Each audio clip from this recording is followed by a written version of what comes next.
Ladies and gentlemen, welcome to the #1 professional wrestling radio show in Las Vegas. This is the Mark Hoke Show. The Mark Hoke Show. Filled with wrestling news, entertainment, and lots of Sin City surprises from inside the squared circle. Now, let's bring on the tag team of Andrew Fain, Joe DeFalco, and your host, Mark Hoke. All right, everybody. Good morning, Las Vegas. What's going on? It is another edition of the Mark Hoke Show on KDWN 101.5 FM, 720 AM. It is the station so nice it's on your dial twice. Gotta love that. And we're going to bring you the best in pro wrestling news and entertainment. And guys, I have decided that we are officially challenging for the FSW Trios Championship. We're making a new title for Joe DeFalco. That's what we're going to do. It's the three of us. Let's do it. I'm Mark Hoke and Andrew Fain sitting across from me. What's going on, big Dodger guy? Happy Sunday. Happy Sunday. That's it? That's it for now. That's all? Okay. Let's let the show start rolling. Okay, we'll let it roll wherever it may. And Joe DeFalco from Future Stars of Wrestling. Joe, how are you, sir? I'm awake. Oh wow, it's another peppy show. I'm glad I got some sleep last night somehow. I don't know how I did it, but gotta. I would imagine closed your eyes, laid down in bed, and the next thing you knew, you were asleep. Yeah, I don't know if it was that simple. I think I ate some. Yeah, I think I gorged on some pizza my daughter made. Got home and from my long night at KDWN and driving. And by the way, Strip is a nightmare. I'd like to thank them for not putting in an access road to the stadium until now. Not good. The Tropicana ramp is shut down. That's brilliant. It's a hoot. A hoot and a holler. No, there was some hollering going on last night, that's for sure. Like, why are you hurting my wallet having to drive around the backside to Flamingo? But anyway. What about your backside? Why are you talking about my backside? You just did. No, the backside of the... Oh, never mind. Where Koval is, you goober. Jiminy Christmas. Andrew Fain is just on a roll today. Oh, this is going to be Better not slip in the butter. This is going to be a fun 2 hours. I'll tell you that, but wow. All right. Well, let's get down to the news, and I may get on a tangent today. Gee, there's a shock. I may get on a tangent. But, of course, the biggest story of the week is, of course, the passing of Jay Briscoe from Ring of Honor, and, of course, was employed by Tony Khan right now. One of the partners of course, Mark Briscoe's partner and 13-time tag team champions in Ring of Honor, and was a 2-time Ring of Honor world champion. And if you did not catch the details on this on Tuesday night, he was driving around down in Laurel, Delaware, and a pickup truck crossed over onto his side of the road. Jay was apparently driving a pickup truck himself, and there was a head-on collision. Unfortunately, Jay was not wearing a seatbelt. That's kind of sad to know. But Jay was killed instantly in the crash. His 2 daughters were also in the car, and both of them were in critical condition. They were taken to the hospital, and they're apparently doing okay, thank God. They're starting to recover from all this. And let me just pull that section of the stories that I had for Jay's daughters, because one of them, unfortunately, Gracie is having issues with her legs, that she couldn't feel her legs for a while. She's a 12-year-old, right? She's a 12-year-old, but she has apparently starting to get feelings down there. Yesterday, I believe it was, that report came out. So, and apparently JJ is getting her feeding tube removed, so she'll be able to eat again. She's getting a back brace and was able to get into a wheelchair for about an hour.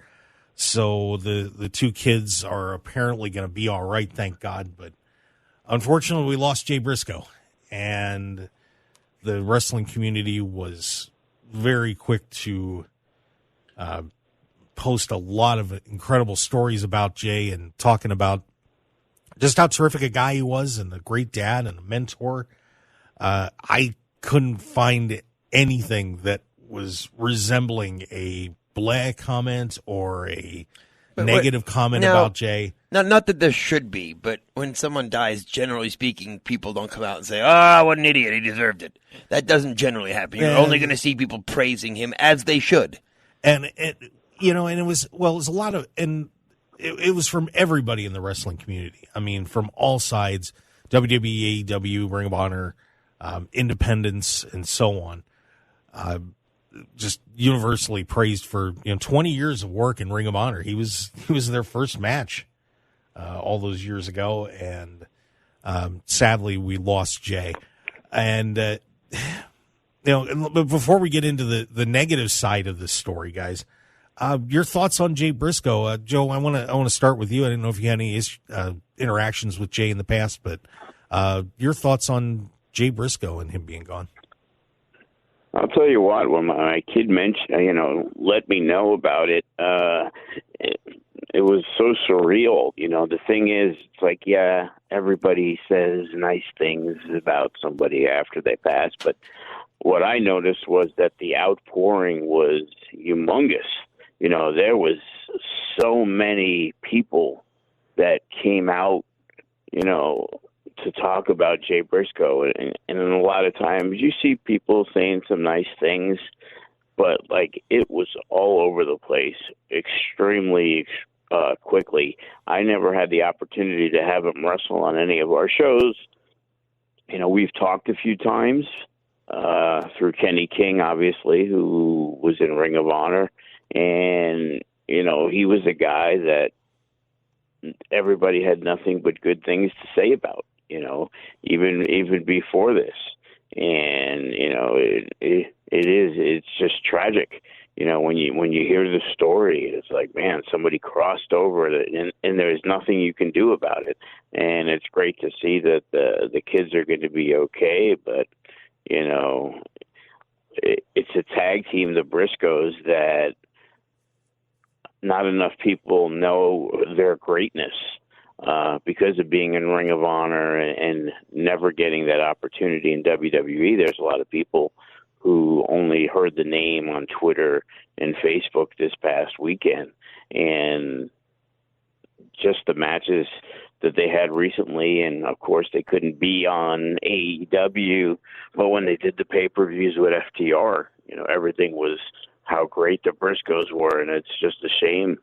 Another tragedy in wrestling. Fish, your thoughts on the passing of Jay? Yeah, obviously, when someone as young as he is loses his life, it's absolutely tragic. And the loss for the wrestling world is massive. The outpouring, as Joe was saying, reminds me a lot of when Brody Lee died. It was that same kind of outpouring. And it is just...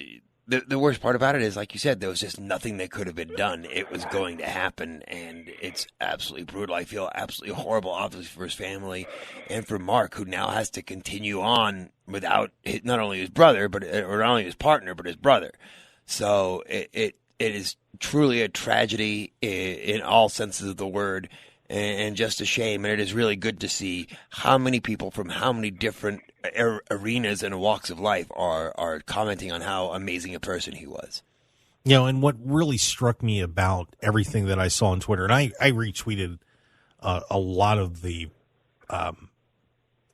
tweets that I saw talking about Jay, was just how caring he was, how he would go out of his way for everybody, how he was a real leader and a mentor to so many professional wrestlers. And just how much he loved his family. And, and thank God that GoFundMe has done so well. I don't know if it cleared that 200,000 yet. I know it was up around 160 or something like that. So if you want to make a donation, you can do that. And because obviously the family's going to have a lot to deal with, after all this is settled down.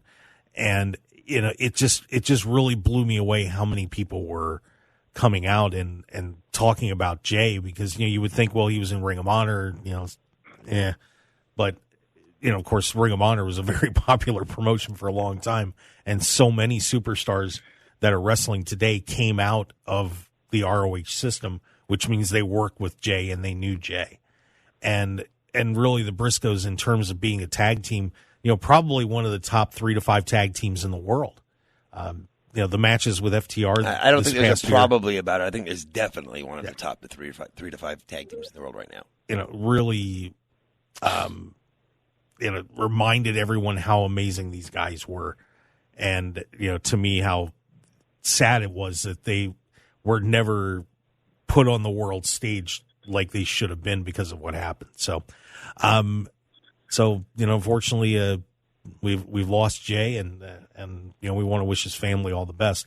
But I do want to talk a little bit about, we're talking about Jay not getting on WWE or AEW television. Well, why did that happen? And if you don't know the story, back in 2013, Jay made a tweet when Delaware passed same-sex marriage that he was not in approval of it, and that had haunted them ever since. He and Mark were not hired by WWE. They probably should have been a long time ago. Both of them very talented guys, and AEW was not allowed to put the Briscoes on Dynamite or Rampage because of that tweet from 10 years ago when he was 28. And to me, the cancel culture situation with that, this is Warner Brothers Discovery, the same company who kept a guy on for CNN who was caught playing with himself on a conference call. This is the same company that is still employing Ezra Miller, who was grooming kids and assaulting people, and is going to be in a blockbuster movie coming up here very shortly, and maybe continuing in his role as the Flash. And it's just ironic that his nickname is called the Flash. Yeah, but somehow, some way, they couldn't do a tribute to Jay on the show. They ended up actually taping a tribute that they're going to play on the Ring of Honor channel later on. So they actually, after the Dynamite was over, they did a special tribute show to Jay after that. Now, of course, the wrestlers were putting on armbands and doing everything it could, and got mentioned on there. They did do a graphic a couple of times during the show. And to WWE's credit, they did mention him on NXT and SmackDown, rightfully so. But, to me, that is a real tragedy that because he ticked off the wrong person a decade ago, that he was not forgiven for that and given a chance of, especially with being with AEW, the Briscoes should have been on that show. Well, I agree that they should have done that. They should have absolutely done the tribute to him. The fact that it was a decade ago means nothing. If that's his point of view, that's his point of view, regardless of when it was a decade ago, 15 years ago, 20 years ago, whatever. Well, he apologized repeatedly. What more is he supposed to do? I don't know. What more is he supposed to do? I don't want to get. He's 28 years old. I'm not going to get into a political discussion with you about it right now. So I'm just going to leave it at that.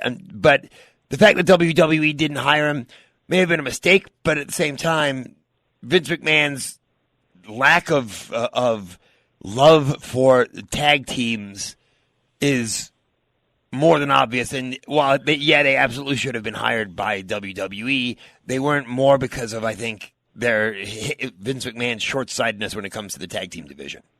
Joe, what are your thoughts on that? Well, unfortunately, in this day and age, freedom of speech doesn't mean freedom of speech, and you have to be careful of everything you say. And as you said with AEW, somebody in a very high place made that decision, and we saw it from the beginning that for whatever reason they were not going to allow them to be, a part of it, and it's a shame. The thing is, you have to be careful what you say, because we've seen over the years that this is what's happening, and nobody's giving anybody the benefit of the doubt. Nobody's giving anybody second chances in these situations unless they feel like it. And in some cases, people ride through, and I saw Effie make a comment and basically talk about how, well, he had gotten along with Jay Briscoe over the years, and again, nobody had a negative thing to say about him in any way, and it's just disappointing that that this world has become the way it is. Yeah, and I wanted to mention that too, because if you were accusing Jay of being a homophobe or something like that, Effie, if you don't know who he is most of the time you've seen him on the independent scene, has been in GCW, and he's very vocal about his support of the LGBTQ community, and has spoken out over the years that he hasn't gotten bookings because he's gay and so on. Well, he did get to work a few times with Jay, and he said, Jay Briscoe showed me respect and love when everyone told me he wouldn't. If you knew Jay, you knew he would uplift everyone in the locker room, regardless of whatever world they came to wrestling from. The best, rest easy, brother. If that's coming from him, if he can forgive Jay, then why couldn't somebody in an upper management company do it? I just don't get it. I think it was terrible that he got blackballed like that. And, time should have healed that wound. And, WB can forgive so many people about doing things that they shouldn't have done that are way worse than a bad tweet. But, Jay Briscoe got blackballed. I just find it appalling, and they should have allowed a tribute show, and that really chapped me. It really did. So that's what I'm going to say about it. Thoughts? Anybody? No? I've voiced my opinion on it, so okay. I'm leaving it at that. All right, fair enough. Well, but once again, we want to wish the family of and friends of Jay Briscoe and the entire wrestling community all the best, and hopefully just keep supporting Jay's family, and hopefully the kids are going to completely recover.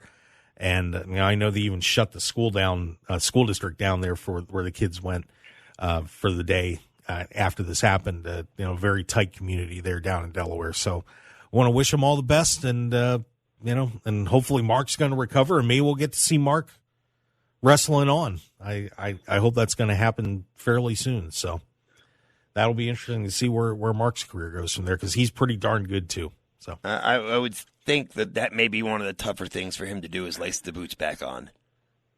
I mean, at the same time, it may be very therapeutic for him, but it's got to be tough to not only lose, obviously, your longtime partner, but your brother. Yeah, and I'm sure that Mark is probably, once he gets over this a little bit, and time passes, that I can't imagine he's not going to be back in the ring. I mean, I'm sure Jay would probably be telling him, get back in the ring, get back in there. Don't give up, because, and Mark is a very talented guy, too. I mean, Jay won the world championships. I know Mark won the TV title and stuff, but, was always kind of the second guy. But Mark's a pretty darn good wrestler, too. They weren't twin brothers, correct? They were, what, is Jay the older of the two? Jay's the older, I believe, yeah. Okay. But, yeah, so, well, we wish them all the best. So I guess that kind of wraps up on the Briscoes. So we're going to take a break, and a whole lot of other news going on in the world of professional wrestling. Vince McMahon continues to rear his ugly head.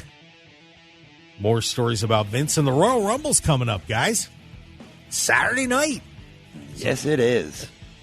We'll have our predictions and so much more. So stick around. We'll back more on the Mark Hoke Show here on KDWN. Stick around. We'll be right back.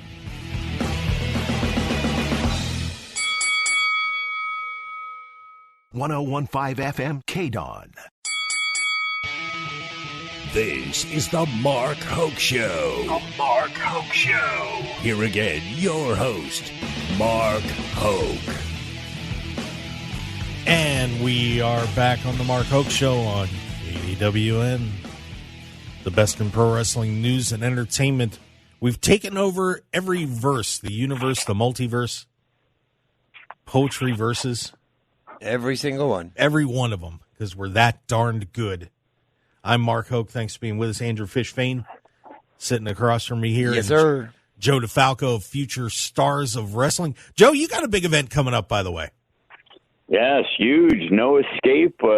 Every year we do a show based around the good old steel cage, and this year we're going to have 3 steel cage matches. The FSW Heavyweight Championship, Hammerstone, also the MLW champion. He'll be defending against Ice Williams inside the cage.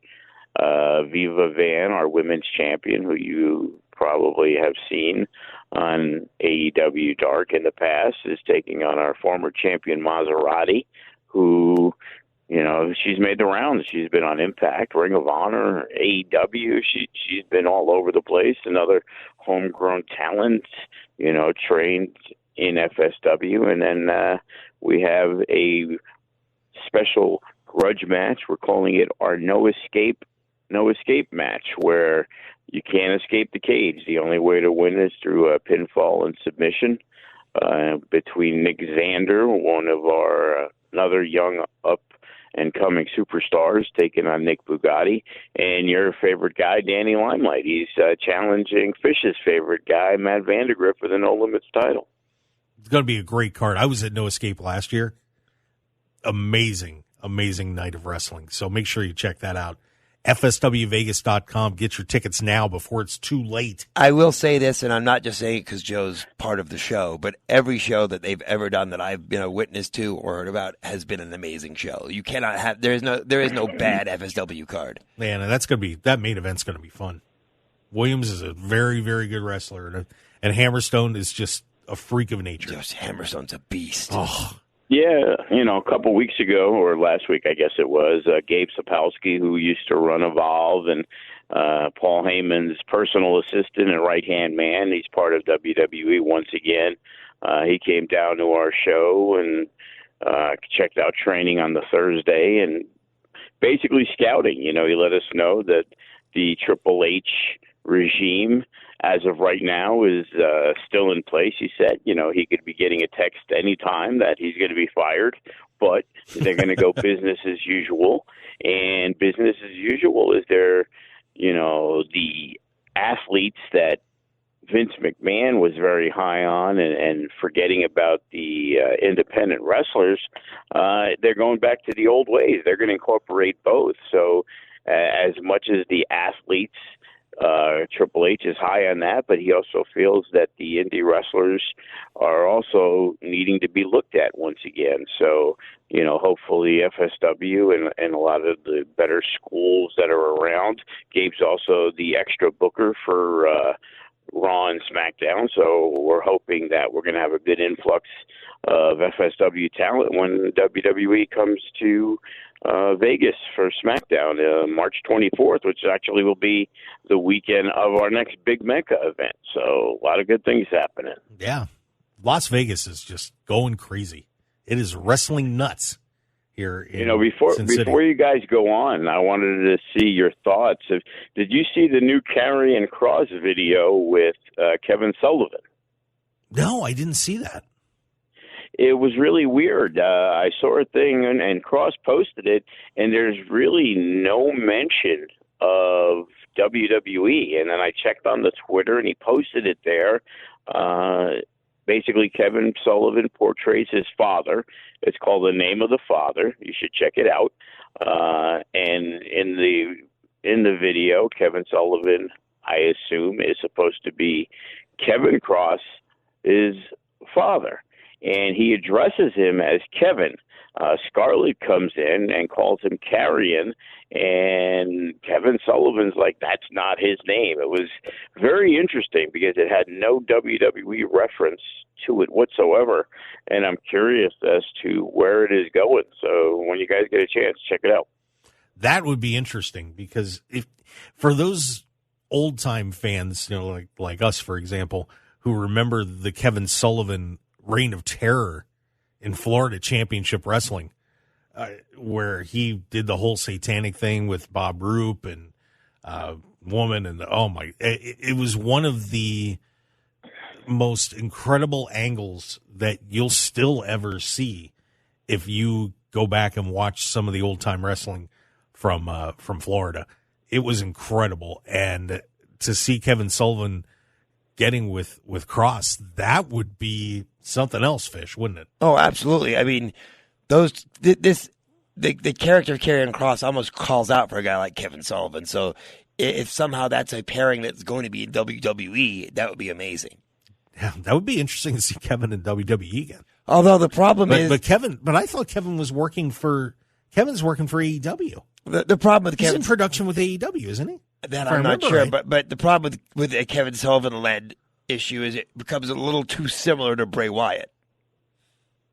Well, maybe there's a collision coming.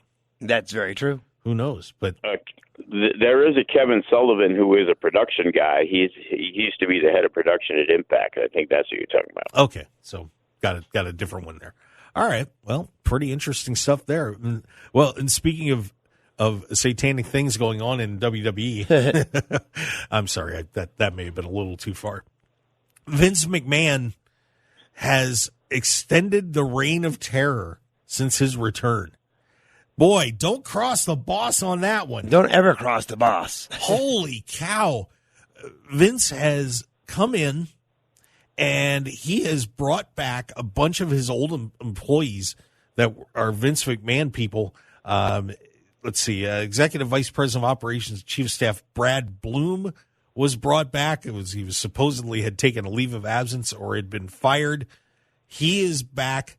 Of course, Vince has stacked the board of directors in WWE as well. So Vince is doing with executives what Triple H did with wrestlers. Something along those lines. And now, if you didn't see this one, Vince McMahon has set this up so that stockholder approval is not needed to approve his actions as we proceed with the media deals and potential sale of World Wrestling Entertainment. So that was just a filing with the SEC a little while ago. Guys, Vince McMahon is putting an iron hold on WWE.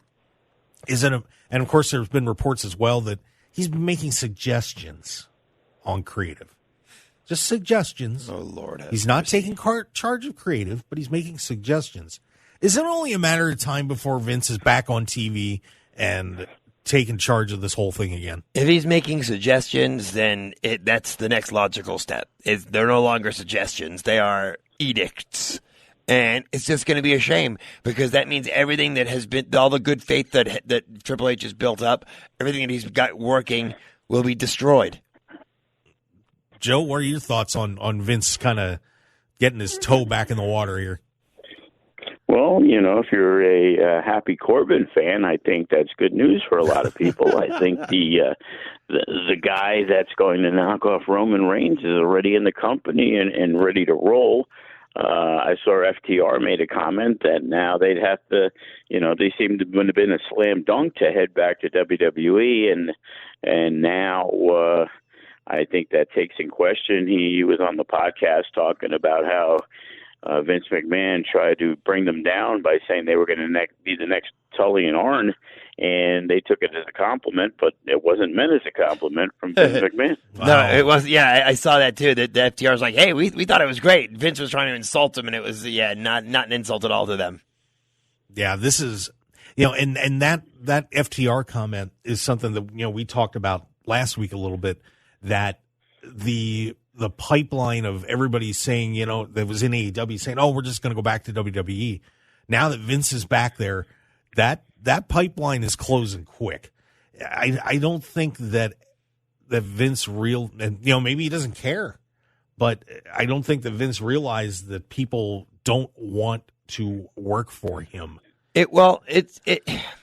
His next few moves and the next couple of weeks will be very determinative about what happens. Because if he does indeed get himself back on TV and start making moves, then yeah, you're right. But if he does, for some reason, stick to his word, which I don't believe he would, and back away and let Triple H do what he's doing, then I don't think it's going to be much of an issue.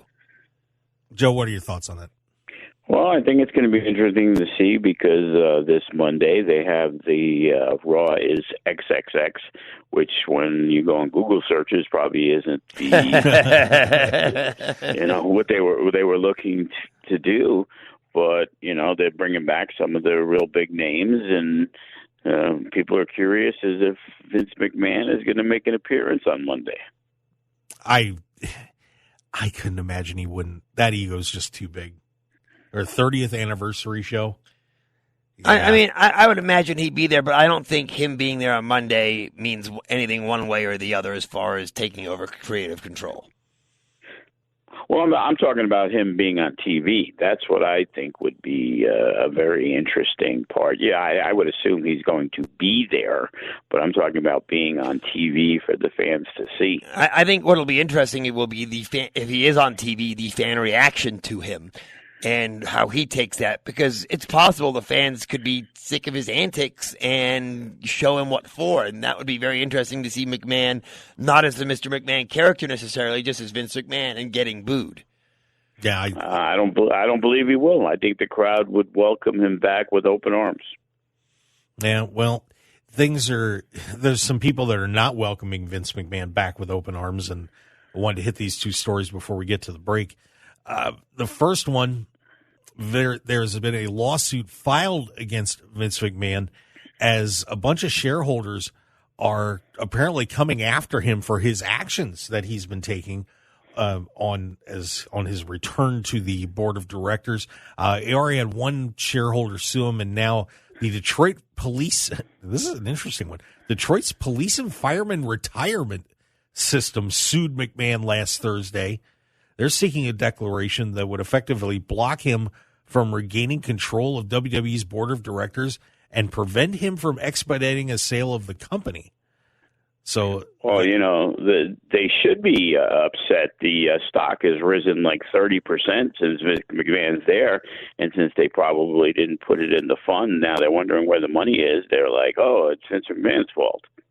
Yeah, that's interesting, and of course, and that goes along with that other suit that was filed in Delaware as a class action suit on behalf of other WWE stockholders, saying that McMahon breached fiduciary duties as controlling stockholder by imposing his personal will on WWE and preventing the board of directors from making critical business decisions, and believe that could slow down or complicate a sale of WWE. So that's going on. And then what I don't understand is how can you're going to sue that you've made more money on your stock? Well, it's interesting, but I think that what everybody's worried about is that, I mean, I know the stock bounced for now, but you got to wonder, if that's going to hold up or not. And there's certainly some concerns about, whether Vince is going to be acting in his best interest or the best interest of the stockholders. I think that's the issue. Well, as a stockholder, Vince, of course, is going to be making a lot of money, and if he gets a higher amount of a sale, that's more money for everybody. So I don't know; it's a little complicated. And I'm not a stockbroker, but when somebody says, "Hey, your stock went up 20%," I think that means I would have made more money. I don't know. It usually does. That is a good point. And then the other story, and this is one that has been hanging over Vince's head for a very long time. And I'm sure that he is probably glad, as a lot of people are, that this is over. The Rita Chatterton situation, of course, she had accused Vince of raping her in the back of a limousine in 1986, and that has finally been settled. So she was trying to get $11.7 million, and they settled for less. The figure was not revealed, but Vince McMahon, of course, denying that anything bad happened. But that one's out of the way, and honestly, guys, and Fish, that was a big one to get that finally cleared up. Yeah, and settling as a way of saying, yeah, I'm guilty and I'm going to lose. Here's some money to go away. Sometimes it's most of the time, because if you're innocent, you don't pay somebody. Innocent people don't pay people off. Well, Michael Jackson did, so there's the innocent one. Yeah, but just on the other side, that sometimes it's just companies feel the PR issues and the costs of litigation and so on are going to be. It's just better to settle it and get it over with. But Fish, do I agree with you? Yes. So no, but he got it. I was going to say he got it over with. It only took him 37 years. So. Yeah, and clearly this is another situation that he was trying to get out of the way so that this didn't pop up during sale negotiations. Right. So now this is done as well. Now we still have that one with the therapist in California, the massage therapist in California who was suing Vince. Her husband went after him with a baseball bat. So we'll see where that ends up. But looks like Vince trying to clean up the house before he sells it. Probably not a bad idea. Not at all. Well, you kind of have to, don't you? Well, you would think. You would think. All right, so let's step back, take another break, and when we return, we're starting to get into Royal Rumble time. It's coming up this weekend, plus a lot of fun stuff happening on AEW as well. And Sami Zayn is apparently turned a celebration into a trial. Ruh-roh. Stick around, everybody. The good news is Vince McMahon's going to be he's going to be the one in charge of the segment of the trial, so he knows how it works. Tired of the same boring food when you're out for breakfast or lunch? I'm Mark Hoke, and I have an idea for a different place to go with unique food you're sure to enjoy, and that's Unique Eats. Take some time out of your busy day and stop on in to Unique Eats, featuring celebrity chef Dominic Tedesco and his friendly staff. Whether it's a great start to your day with one of Unique Eats' amazing omelets, or lunch with his incredible sandwiches, pasta, and award-winning pizzas, you'll be in for a fantastic dining experience that won't break the bank. Unique Eats also features a smoothie bar and full vegetarian menu as well. Plus, if you need catering, you can count on Unique Eats no matter what the occasion. So what are you waiting for? Get on over to Unique Eats at 3100 South Durango, Suite 100, open daily until 3 p.m. Call them at 702-992-3038 or visit UniqueEatsLV.com for their full menu and catering info. Break out of the same old routine and have a great meal at Unique Eats today. You're listening to the #1 professional wrestling radio show in Vegas, The Mark Hoke Show. The Mark Hoke Show. Now, here again is Mark Hoke. And it's not just me. I got two great co-hosts here. Joe and who else? Yeah, good point. That's what I was wondering. Joe's crinkling around there. Andrew Fish, Fain, Joe DeFalco from Future Stars of Wrestling wants to go to FSW Vegas. Hey, if you want to be a wrestler, you can learn to be a wrestler or manager. I'm going to be the new No Limits champion. You're going to. The only no limits you have is there's no limits to your delusions. Yeah, I knew that was coming. Pretty bad. But go to FSWVegas.com and check it out. We'd appreciate it. And by the way, guys, of course, there's some football games going on later today. There are? Yeah. Yeah, we got the couple of the divisional round games in the NFL. What games are going on? Well, we've got the Cincinnati Bengals taking on those Buffalo Bills. Yeah, baby. With a -5.5 line. I don't like the line, but I like the Bills. And the Dallas. Me, same here. Dallas, I love Buffalo, but Dallas Cowboys, San Francisco 49ers -4 on betonline.ag if you want to go place a bet. And you know what, Fish? Let's say you wanted to bet $1,500 right now. I wanted to bet $1,500 right now. But you only had 1,000.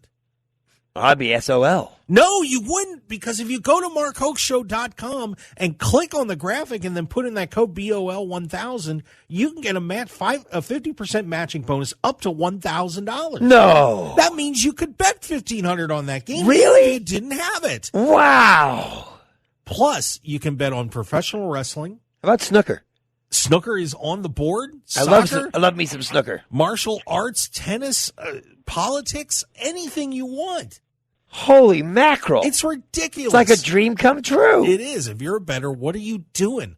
Go to markhokeshow.com. I absolutely right have to now. go there. You got to go there first because that's how we get credit for it. Click on the banner, then put in that code, and boom.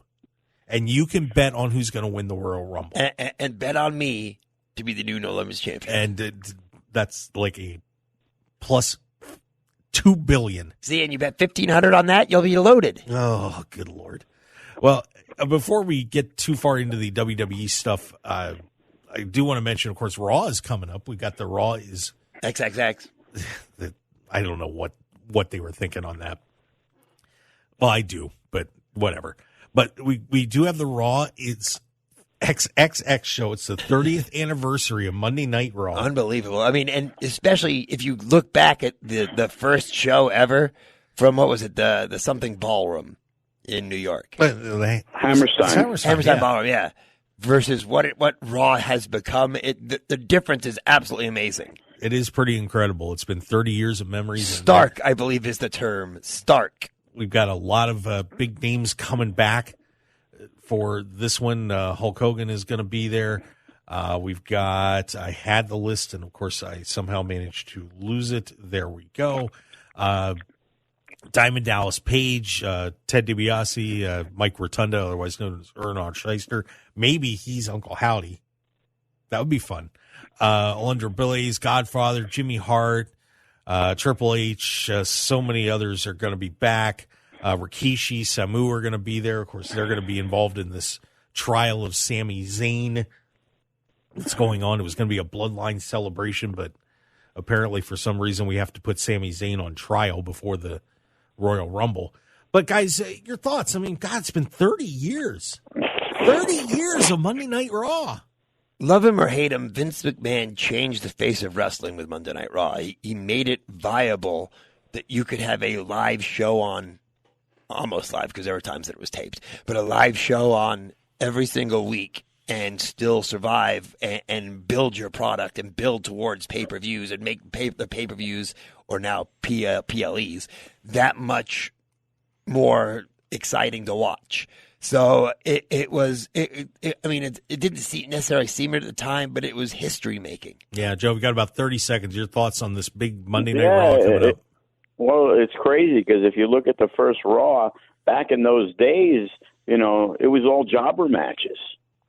And, is Iron Mike Sharp going to be there? Barry Horowitz?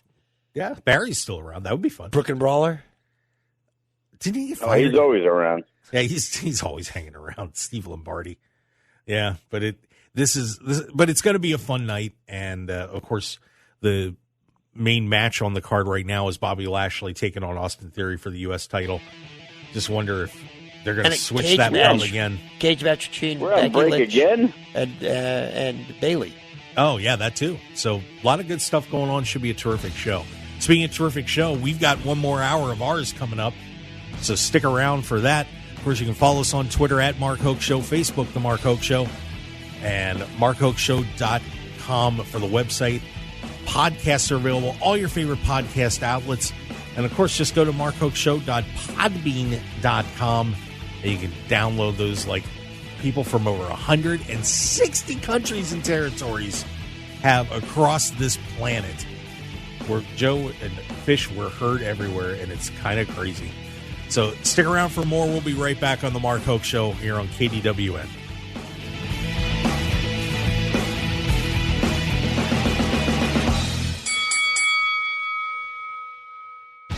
Want more of The Mark Hoke Show? Follow us on Twitter at Mark Hoke Show, like us on Facebook at The Mark Hoke Show, and visit markhokeshow.com to keep up with everything happening with the show. And remember to check out all of our archive shows on YouTube at The Mark Hoke Show, and download our podcasts at markhokeshow.podbean.com and all your favorite podcast outlets. So join The Mark Hoke Show family today, and thanks for listening.